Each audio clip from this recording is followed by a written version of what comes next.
মালয়েশিয়ার আজকের নিউজ। স্বচ্ছ হোক মালয়েশিয়ায় কর্মী নিয়োগ প্রক্রিয়া, মালয়েশিয়া রেমিটেন্সের বড় একটি বাজার। বিস্তারিত জানতে ভিডিওটির শেষ পর্যন্ত দেখুন। মালয়েশিয়া সরকার নতুন করে প্লান্টেশন খাতে বিদেশি কর্মী নিয়োগের সিদ্ধান্ত নিয়েছে। দেশটির সংশ্লিষ্ট মন্ত্রণালয় শুরু করেছে কর্মী নিয়োগের কোটা অনুমোদন। বিষয়টি নিশ্চিত করেছে কুয়ালালামপুরে বাংলাদেশ হাইকমিশন। তাদের অফিসিয়াল ফেসবুক পেজে এক বিজ্ঞপ্তিতে জানিয়েছে, মালয়েশিয়া সরকার নতুন করে তাদের প্লান্টেশন খাতে বিদেশি কর্মী নিয়োগের সিদ্ধান্ত নিয়েছে। নানা জটিলতায় তারা বিদেশি কর্মী নিয়োগ বন্ধ করে রেখেছিল।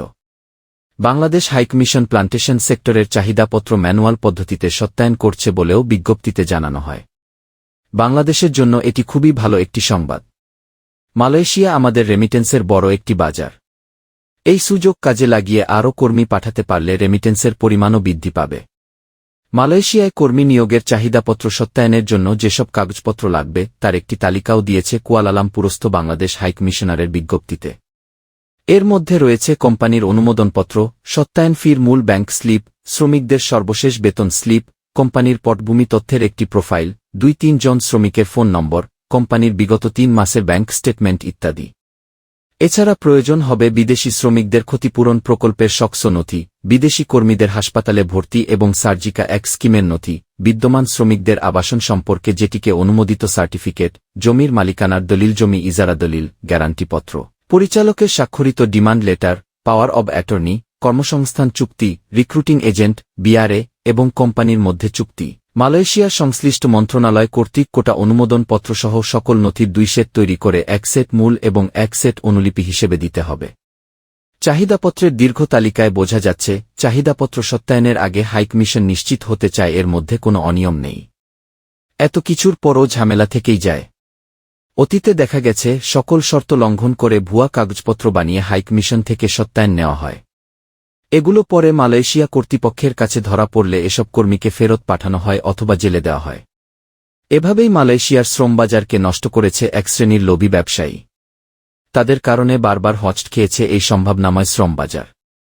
সর্বশেষ বন্ধ হয়েছিল চলতি বছর 1 জুন তারিখে। সময় বেঁধে দেওয়ার কারণে সকল আনুষ্ঠানিকতা সম্পন্ন করেও পরিবহন সংকটে তখন যেতে পারেনি 1,7,000 কর্মী। এই দফায় অবশ্য 4,76,000 কর্মী মালয়েশিয়ায় যেতে পেরেছিল। তবে তাদেরকে গুনতে হয়েছে নির্ধারিত অর্থের কয়েক গুণ বেশি। দীর্ঘদিন বন্ধ থাকার পর 2022 সালের প্রথম দিকে বাংলাদেশ মালয়েশিয়া যৌথ ওয়ার্কিং গ্রুপের বৈঠকে মালয়েশিয়ার শ্রমবাজার উন্মুক্ত করে দেওয়া হয়েছিল। এর আগে দফায় দফায় বৈঠক হয়েছে, চিঠি চালাচালি হয়েছে প্রচুর। মালয়েশিয়ার মানব সম্পদ মন্ত্রীর ঢাকা সফরের সময় অনুষ্ঠিত ওয়ার্কিং কমিটির বৈঠকে শর্তসাপেক্ষে শ্রমবাজার উন্মুক্ত করা হয়। শর্তের মধ্যে ছিল 25 রিক্রুটিং এজেন্সির একটি সিন্ডিকেটই কেবল মালয়েশিয়ায় কর্মী পাঠাতে পারবে। সাব-এজেন্ট থাকবে 250টি। বৈঠকে আরও সিদ্ধান্ত হয় কর্মীদের ন্যূনতম বেতন হবে 15 মালয়েশিয়ান রিঙ্গিত।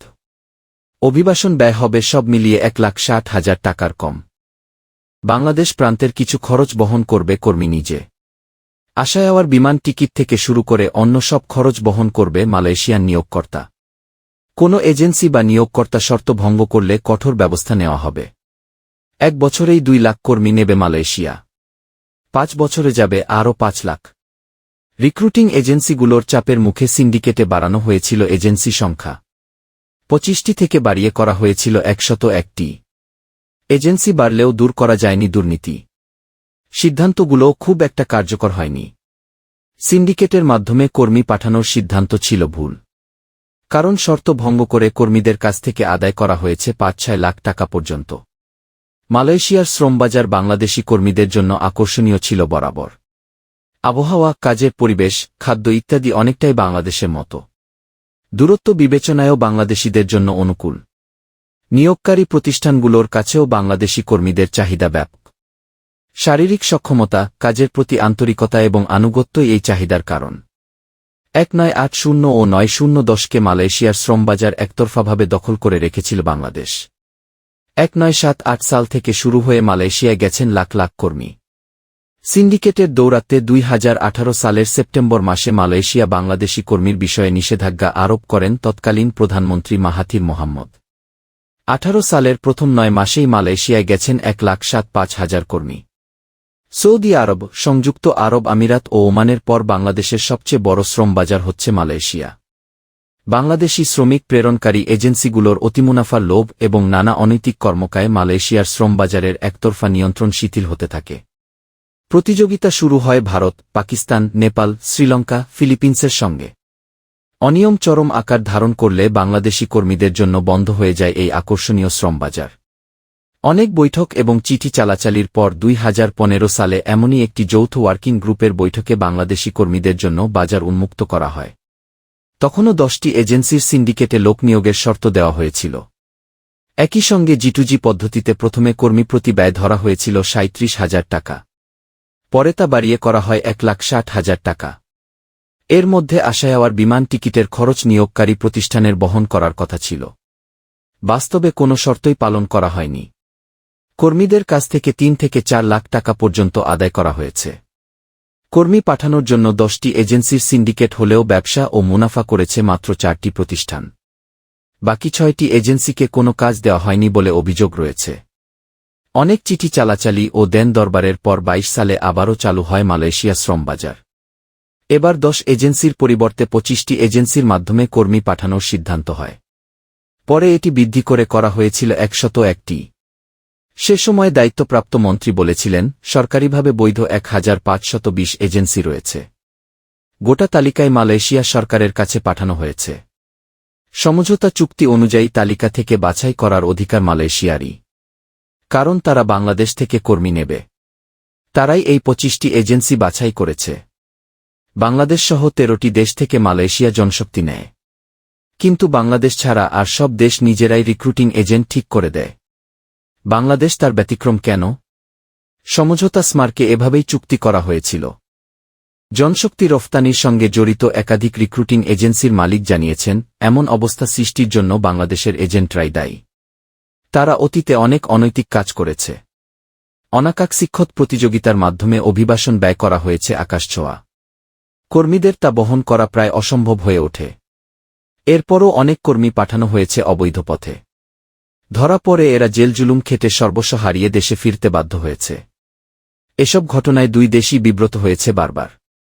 শেষ পর্যন্ত অনেক দেনদরবারের পর মালয়েশিয়া সরকার G2G পদ্ধতিতে কর্মী নিতে রাজি হয়েছে। এজেন্ট বাছাই করার অধিকার মালয়েশিয়া সরকার চেয়ে নিয়েছে। কর্মী নিয়োগের স্বার্থে বাংলাদেশও খুব একটা আপত্তি করতে পারেনি। বাস্তবে এই পদ্ধতিও খুব একটা কাজে লাগেনি। নিত্যপ্রয়োজনীয় পণ্যের দাম বাড়ানোর সিন্ডিকেটের মতো গড়ে উঠেছে মালয়েশিয়ায় কর্মী পাঠানোর চক্র। অভিবাসন ব্যয় বাড়িয়ে রাতারাতি লুটপাট করাই তাদের উদ্দেশ্য। সেই সময় জনশক্তি রপ্তানিকারকদের সংগঠন Bangladesh association of international recruiting এজেন্সির বায়রা সম্মিলিত সমন্বয় ফ্রন্ট এক সংবাদ সম্মেলনে কর্মী প্রেরণে সকল বৈধ রিক্রুটিং এজেন্সির জন্য বাজার উন্মুক্ত করার দাবি জানিয়েছিলেন। 2016, 2017 ও 2018 সালে সিন্ডিকেটের মাধ্যমে কর্মী রপ্তানির ফলে দেশের বিপুল পরিমাণ ক্ষতি হয়েছিল বলেও তারা দাবি করেন। সে সময় কর্মী যাওয়ার কথা ছিল 1.5 লাখ। বাস্তবে মাত্র 2,74,500 কর্মী যেতে পেরেছে। তাও আবার নির্ধারিত খরচের অনেক বেশি তাদের পরিশোধ করতে হয়েছে। প্রতিযোগিতামূলক বাজারে এমন সিন্ডিকেট অনৈতিক কাজেরই সুযোগ করে দেয়। শ্রমবাজার বিশ্লেষকরাও সব সময় এই সিন্ডিকেটের বিপক্ষে মত প্রকাশ করেছেন। তারা বলেন, অতীতে এই সিন্ডিকেটের দৌরাত্ম্য সবাই দেখেছে। 10 এজেন্সির সিন্ডিকেট দরিদ্র সহায় কর্মীদের কাছ থেকে অনৈতিকভাবে টাকা লুটে নিয়েছে। অনিয়মের কারণে বন্ধ হলে গিয়েছিল মালয়েশিয়ার শ্রমবাজার। একইভাবে 101 এজেন্সির সিন্ডিকেট করেও হাজার হাজার কোটি টাকা লুটপাট করা হয়েছে। মালয়েশিয়া সরকার আবারও শ্রম বাজার খুলে দেওয়ার ঘোষণা দেওয়া দিয়েছে। বাংলাদেশ থেকে কর্মী নেওয়া হলে কি পদ্ধতি অনুসরণ করা হবে তা এখনও স্পষ্ট নয়। শোনা যাচ্ছে পুরনো সিন্ডিকেট আবারও সক্রিয় হয়ে উঠেছে। এ পরিস্থিতিতে বাংলাদেশ থেকে মালয়েশিয়ায় শ্রম অভিবাসনের প্রবাহকে বারবার যারা ব্যাহত করেছে সেই সিন্ডিকেট ব্যবস্থা ভেঙে ফেলা জরুরি। বাংলাদেশের সকল নিবন্ধিত রিক্রুটিং এজেন্টকে মালয়েশিয়ায় কর্মী নিয়োগের সুবিধা নিশ্চিত করতে হবে। এজন্য অবশ্য সংশোধন করতে হবে দুই দেশের মধ্যে সম্পাদিত সমঝোতা স্মারকটির সংশ্লিষ্ট ধারা। দুই দেশের সিন্ডিকেট ব্যবস্থায় অনিয়মের সঙ্গে জড়িত অপরাধীদের জবাবদিহি করা প্রয়োজন। দুর্নীতি ও জালিয়াতির পুঙ্খানুপুঙ্খ তদন্ত করে অপরাধীদের বিচারের মুখোমুখি করা উচিত। মালয়েশিয়ার কর্তৃপক্ষকেও অনুরূপ অনুরোধ করা যায়। নিয়োগ সংক্রান্ত সকল শর্ত সরকারকে মনিটরিং করতে হবে। নিয়োগ ফি, সরকারি চার্জ, মেডিকেল পরীক্ষাসহ সব লেনদেন চেকে হবে এবং কর্মীদের এ ধরনের অর্থ প্রদানের জন্য যথাযথ রসিদ সরবরাহ করতে হবে। কর্মীদের স্বাস্থ্য পরীক্ষা মন্ত্রণালয় কর্তৃক তালিকাভুক্ত ডায়াগনস্টিক সেন্টারগুলোতে করতে হবে। সবচেয়ে বড় কথা, কোনো অনৈতিক প্রস্তাবে সাড়া না দেওয়ার জন্য কর্মীদের উদ্বুদ্ধ করতে হবে। মালয়েশিয়া আমাদের অন্যতম শ্রম বাজার। এক সময় এই বাজার বাংলাদেশিদের একচেটিয়া নিয়ন্ত্রণে ছিল। রাতারাতি অর্থ উপার্জনের লক্ষ্যে অনৈতিক প্রতিযোগিতায় এই বাজার বারবার চ্যালেঞ্জের মুখে পড়েছে। এই সুযোগে ঢুকে পড়েছে আরও কয়েকটি দেশ।